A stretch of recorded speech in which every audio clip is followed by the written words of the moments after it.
In 2025, some of the most talked about adventure bikes are failing to meet expectations. So here's a look at 7 models that aren't flying off the shelves, and why they might not be the best choice for you. Kicking things off, we have the Kawasaki Versys-X 300. This might look like a decent bike, good for adventure and off-roading, but it's not. The bike's core is a 296cc parallel twin engine that delivers around 39 horsepower. While this may sound decent, this engine is not ideal for ruggedness and high-speed cruising. The lack of power could leave you feeling frustrated, especially if you're used to more powerful bikes in this category. Now let's look into its suspension setup. The suspension setup, though decent for city commuting, doesn't cut it for rough off-road conditions. It's equipped with a telescopic front fork and a rear monoshock. Even though it is an adventure bike, it simply doesn't have the suspension or the performance for those adventurous rides. However, mileage-wise, the Versys-X 300 does score points. It can give you around 60 to 65 miles per gallon, which makes it efficient for longer trips or daily commutes. But having good mileage is just not enough. With a 290mm front disc and 220mm rear disc with dual piston calipers, this bike's brakes are not ideal either. Because these may seem okay for highway cruising, but for off-roading, this is simply not enough.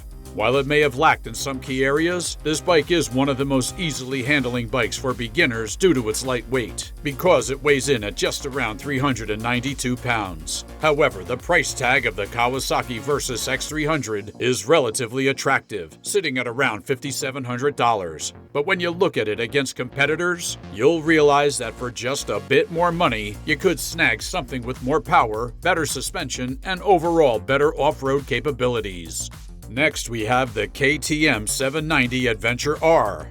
This should have been one of the best adventure bikes of all time. Sadly, it ended up being a problem child for KTM. But how is it that an 800cc KTM bike became one of the most undesirable bikes ever produced by them? Let's start with the engine. The KTM 790 Adventure R is powered by a 799cc parallel twin engine, which pumps out 95 horsepower. Although it has a huge engine and has high output, it can handle challenging muddy trails, but its suspension is a major downgrade. The suspension, while high-tech, is just not enough for the bike to be a good adventurer and does not suit every rider. The WP Explore 48mm front fork and WP Explore PDS rear shock offer 240mm of travel up front and 220mm at the rear, which sounds fantastic for tackling tough trails, but it isn't. And on top of all this bike is far from lightweight because it weighs in at around 473 pounds. So, the massive suspension travel, combined with the bike's overall size and weight, can make it overkill. In terms of mileage, the 790 Adventure R averages around 45 to 50 miles per gallon. However, it has some advanced electronics, including multiple ride modes, traction control, and cornering ABS, which makes it not entirely bad. Then there's the price. The KTM 790 Adventure R comes in at a hefty $12,700. This steep price tag puts it in the same ballpark as the larger, more powerful bikes, like the Yamaha Tenere 700 or the Suzuki V-Strom 650. Moving on to our next adventure bike, we have the Benelli TRK 502X. Although it has the looks of an ADV, it lacks in performance. Starting with the engine, the TRK 502X is powered by a 499cc parallel twin engine, producing around 47 horsepower. Compared to competitors in this class, like the Suzuki V-Strom 650 or the Kawasaki Versys 650, the TRK's 502X's engine feels underpowered. Next, let's talk about suspension. The TRK 502X comes with a 50mm front fork with 150mm of travel and a rear monoshock with 130mm of travel. Thus, we can say this suspension is subpar. But when it comes to fuel economy, the Benelli averages around 50 miles per gallon. As we move on to the brakes of this motorcycle, it is again quite disappointing. Featuring a 320mm front disc and a 260mm rear disc with dual piston calipers, which lacks the stopping power and precision that this bike needs. There are also no advanced braking systems like ABS or traction control, which other bikes in this class offer. But there are some aspects about this bike that make it stand out. It has a stylish design with a solid build quality and a plush seat with comfortable ergonomics, making it suitable for long trips. And if you're wondering how heavy this bike is, then all I can say is too heavy. Because of its weight at 489 pounds, the bike is way too heavy for the engine, which is underpowered and unreliable. The suspension is subpar, and the woody brakes. This next bike might come as a shock to you, but it is actually not a great buy in 2025. The Honda Africa Twin is the king of no roads, as it is one of the most capable adventure bikes in its segment. However, if you're looking at the DCT variant, it should best be avoided. Don't get me wrong. The DCT system makes a lot of sense on the road, but show it some dirt and it loses its bearings. So, in the middle is a 1084cc parallel twin engine that puts out around 100 horsepower. Impressive, right? But what's not so impressive is its suspension. It comes with a 45mm front fork with 230mm of travel and a rear shock with 220mm of travel. This suspension, although decent, may feel a bit heavy and less responsive in tough off-road conditions. Next is its brakes. For a 1000cc bike, brakes are just as important as anything else. But with a 310mm front disc and a 256mm rear disc, there's nothing special about its brakes. Despite its many drawbacks, one notable advantage of this bike is its fuel economy. With a mileage of around 45 to 50 miles per gallon, it's quite impressive for a 1000cc machine. But if there's one thing you should consider if you're planning to buy this bike, is Honda's reputation for durability and longevity. Even though it may not leave you stranded on the road, it is still inferior to other bikes in this segment. And if you're looking at its weight, it's quite heavy at 534 pounds. However, with a starting price of around $14,000, this bike is just not worth the money. And now for the third spot, we have the Suzuki V-Strom 800DE Adventure. The V-Strom 800DE was equipped with a 776cc parallel twin engine that produces around 80 horsepower. Although it was an 800cc engine, it is unrefined and unresponsive, making it very unreliable. Now let's talk about suspension.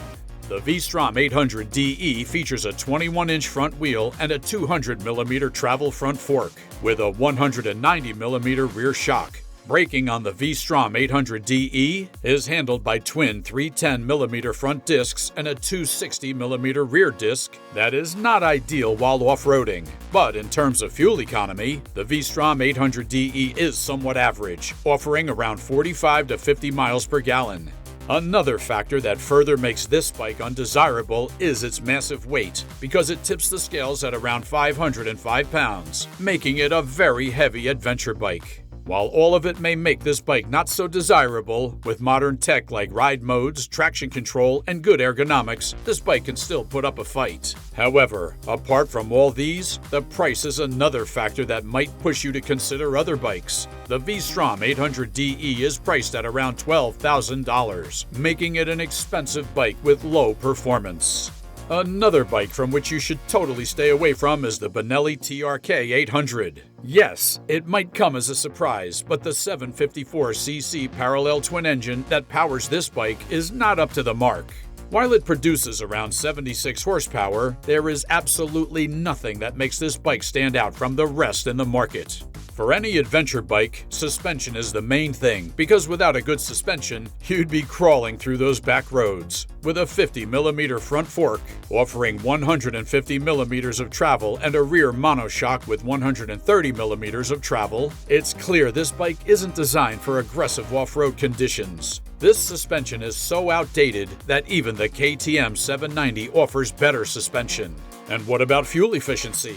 The TRK 800 gives you around 45 to 50 miles per gallon, which is decent, but far from exceptional. So there is one more thing that makes this bike undesirable, and that's its brakes. With a 320mm front disc and a 260mm rear disc with twin piston calipers, these brakes do not have the stopping power the bike needs. And for a bike weighing 503 pounds, these brakes are just not gonna do it.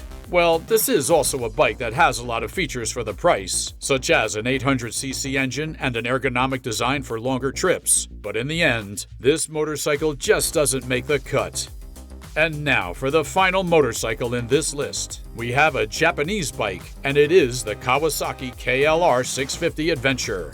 It features a 651cc single-cylinder engine that churns out around 40 horsepower, but its power delivery and performance are very sluggish and slow. But the real question is, why is it so?